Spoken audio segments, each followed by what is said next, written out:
What's up, everybody? This is the Booch, and welcome to part 4 of the WWE 2K24 Showcase Journey. Today we're going to be diving into one of the greatest WrestleMania main events of all time with the immortal Hulk Hogan, brother, versus, the Macho Man Randy Savage for the WWE Championship at WrestleMania 5. So let's sit back and enjoy this latest edition of the 2K24 Showcase Journey. With a little assist from his manager, The Brain. Hey, if the ref doesn't see it, he can't call it. Those are the breaks.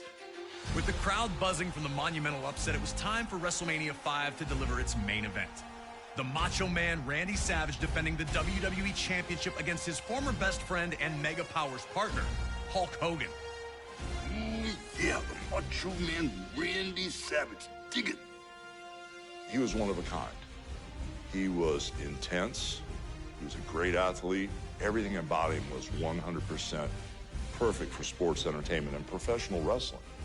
While the split of the Mega Powers was made official on a February 1989 edition of the main event, the cracks had been obvious to many long before that fateful night.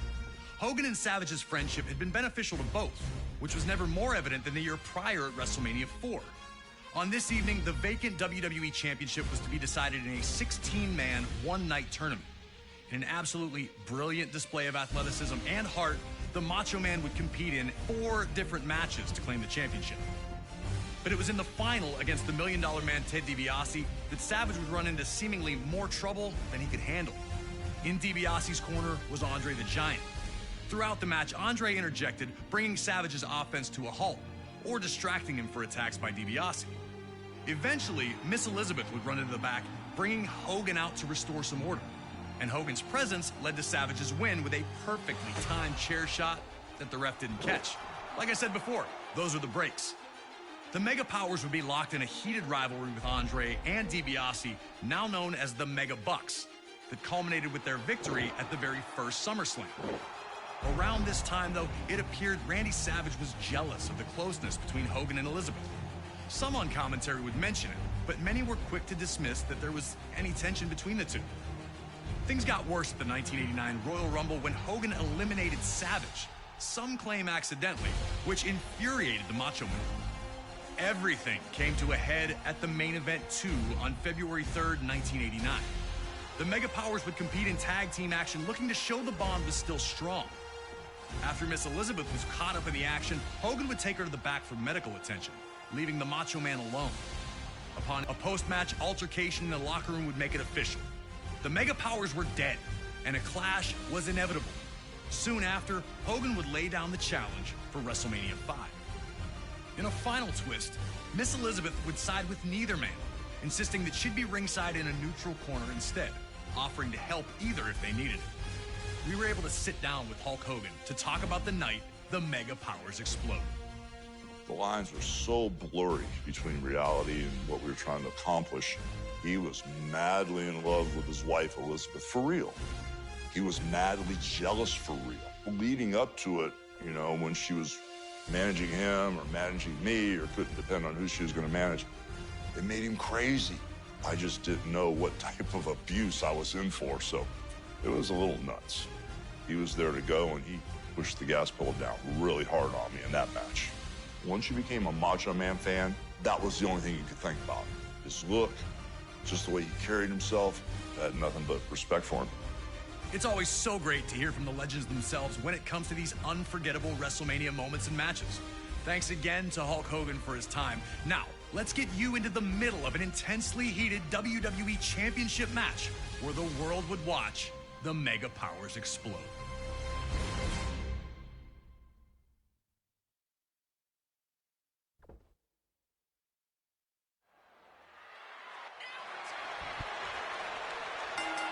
All right, and we kick things off with the Macho Man was paid. Start off by dealing out some big damage, and then the Macho Man is fired up, stick to the bases, and open up with a light grapple attack at the end. So that's pretty much all I have to do. And hit 2 birds with 1 stone on this one. Here comes the suplex. And down. Okay, that wasn't really a light grapple attack. But, this was to me, one of the greatest WrestleMania main events of all time. Especially, as I mentioned before, I was a huge fan of both these guys. And this is the match you remember from WrestleMania. Now, of course, Macho Man right now is dishing out the punishment because, again, I have to play as the Hulkster. That light grapple attack so I can make this work. But like I said, when they were the Mega Powers, they were the greatest tag team in WWE at that time. And I'm going to say this. One thing that I always thought was bullshit was that the Mega Powers never won the tag team titles.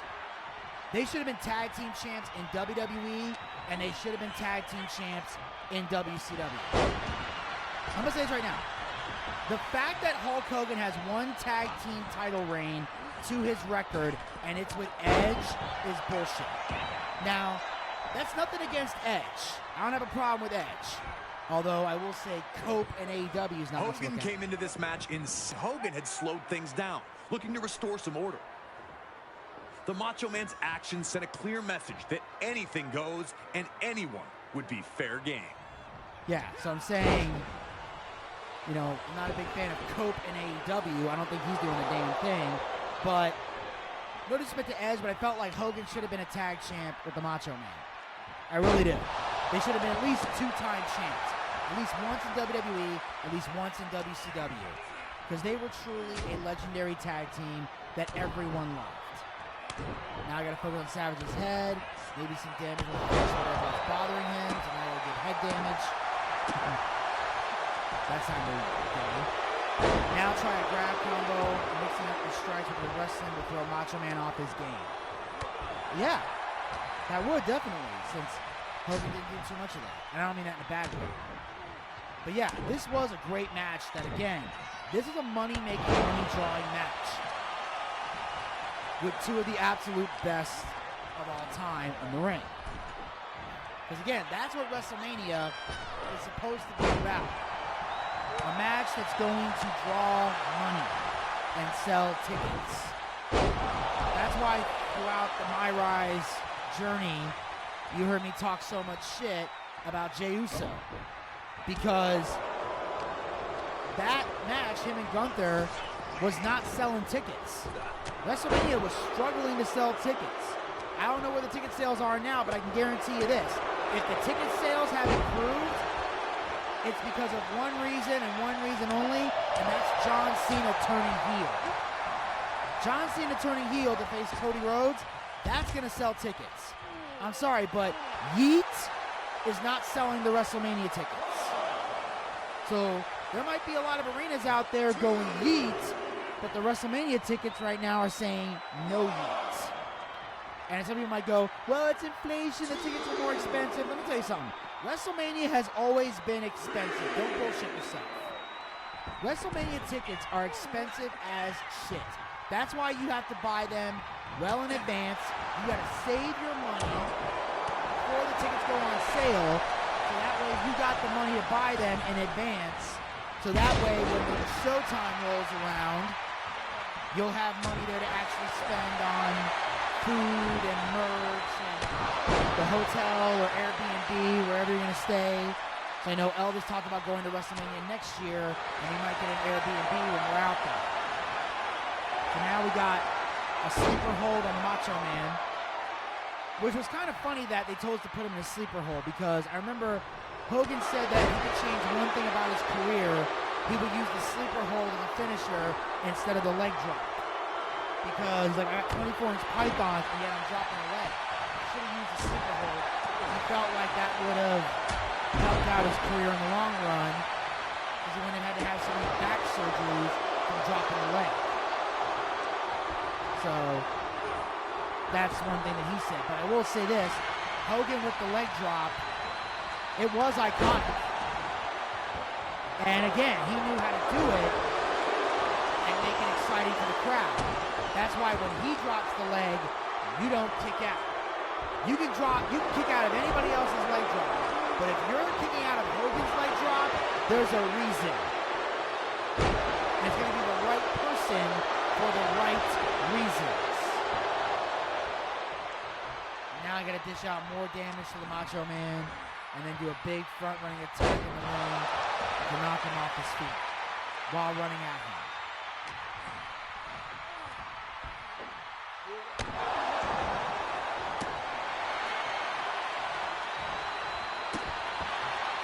But I will say, wrestling this match definitely makes me want to talk about WrestleMania 5 at some point in the road.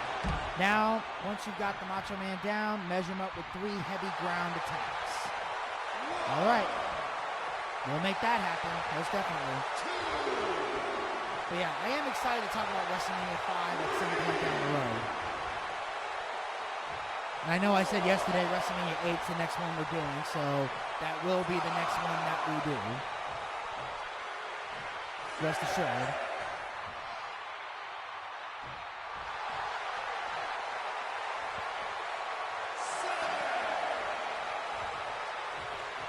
And of course, Randy's taking forever to get in the ring. Now, let's get it. Let's make it happen.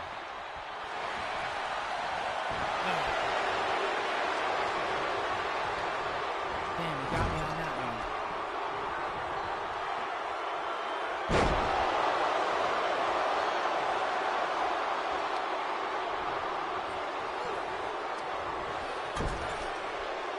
There we go. Now I'm getting out the corner. And the weird thing here is that Hogan right now, this is the first time in 4 years that Hogan is entering a match as the challenger. Because he's been the champion since he first stepped into WWE. Well, not first stepped in, but first stepped into WWE as the Hulkster. Because obviously he was in WWE in the past as Terry the Hulk Boulder, and, you know, also was a heel during that time.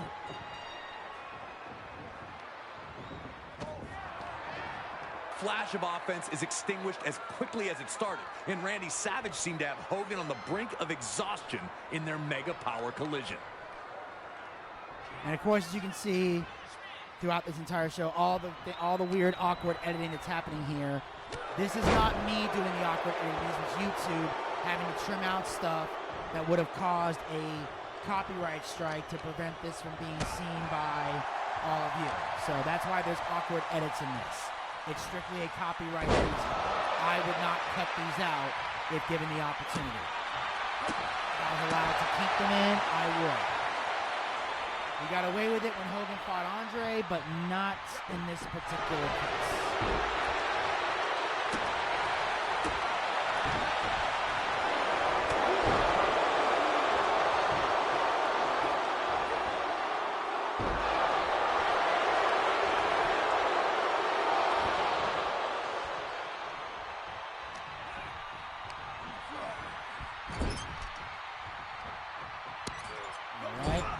Hogan doing more damage to the head. And then find a way to trap Macho Man in the corner to the station move, hitting the 3 light corner attacks.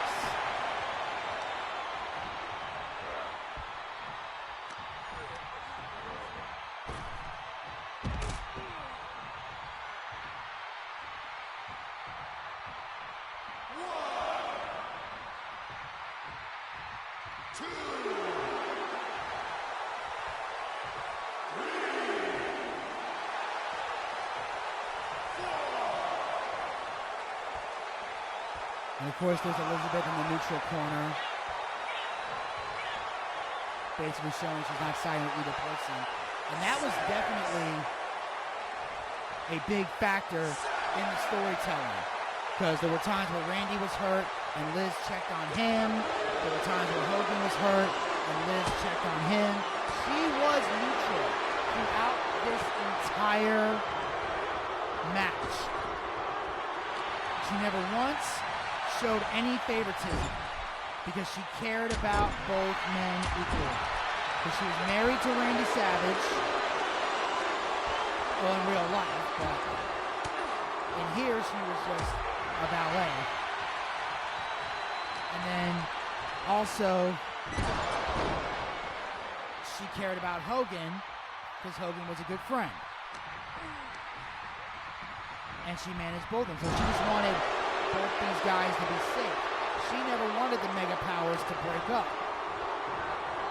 Randy, his ego got in the way. That's why eventually it leads to the breakup between Randy and Elizabeth, and he briefly sides with Sensation Sherry, and he becomes the Macho King, and she becomes Queen Sherry, and then WrestleMania 7, she turns on him, and then Liz comes out, takes out Sherry, and then you see Randy and Liz get back together in one of the most emotional, tear-dropping moments in wrestling history. Not even just WrestleMania history, but wrestling history. It's like, if you watch that moment and you don't cry, you have no soul. You are a fucking sociopath and a serial killer. You've murdered families if you don't see how great that is. The closest thing in the modern era we ever saw to that was Otis and Mandy Rose. And the only reason Otis and Mandy Rose isn't on this level is because when it happened during the pandemic, when the whole world shut down, there was no audience. But I guarantee you, if there had been a crowd in Tampa, and I would have been at that show because we had bought tickets and had planned on going down there until COVID hit for WrestleMania 36. We planned on being there. Trust me, if there had been a crowd for that when Otis and Mandy Rose kissed, that crowd would have went ballistic and Otis would have gotten the pop of a lifetime. Most definitely, he would have got the pop of a lifetime. Triggered the Mega Powers explosion by crushing Randy with a big scoop slam from the front at ringside near the entrance. Okay, now see, that's a specific request. Instead of saying, hey, at the North Corridor or the Southern Hemisphere or the Eastern Conference or the Western Trail, by the entrance. That is simple. And I know exactly where that is, the entrance ramp. That makes logical fucking sense. Now granted, Randy's kicking my ass right now. Alright, I had to use the resiliency on that one. I was not about to lose after all this progress that I made. And I see Randy going for the elbow. Missed it, motherfucker.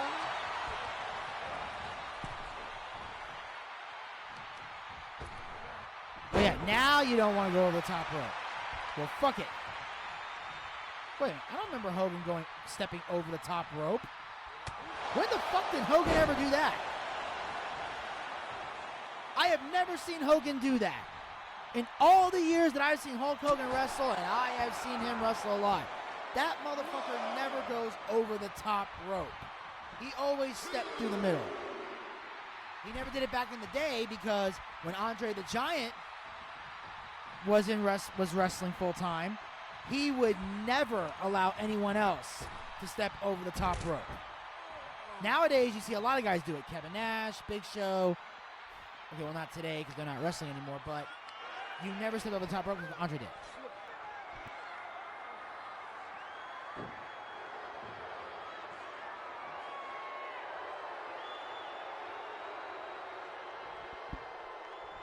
You want to be WWE Champion again? Then you're going to have to win this match by pinfall or submission. Now get him out of the ring and keep putting a Mega Powers beating on him. Okay, here's my question. Why is the pinfall on the top and the beatdown on the bottom? I'm pretty sure if I had to, I should be having to do the beatdown first. So now, even though I would love nothing more than to drop the leg and win this match, I can't do that because I have to beat him up outside the ring. So I drop down. Okay, Randy finally hits a dive. And he hit it in a believable way. Why? Because Randy Savage doesn't expose the business. Unlike a lot of wrestlers today who can't do a dive for shit. And by that I mean make it look real for shit. Now I gotta get back in the ring because Macho Man wants to pretend to be Raven. Quote the Macho Man. Quote the Macho Man nevermore. Ooh, yeah.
Alright.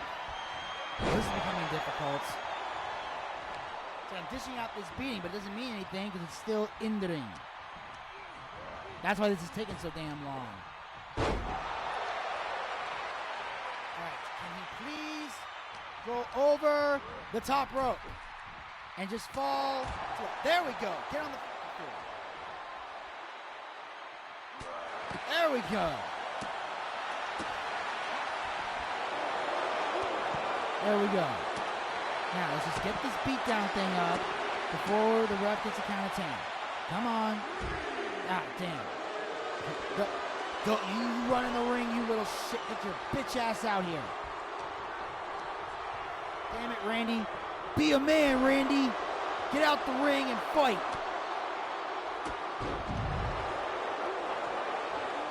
Can't even practice what you preach, Randy. Be a man, brother.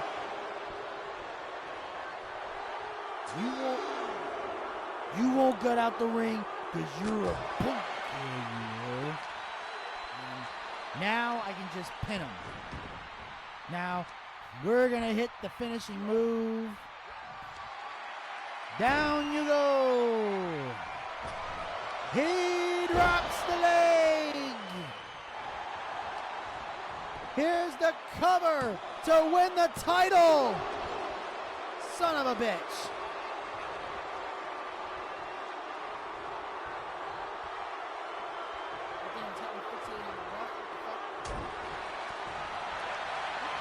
Here we go. Drop it. Get out of my way, bitch. Drop the leg. Here's the cover, you slow motherfucker. 1, 2, 3.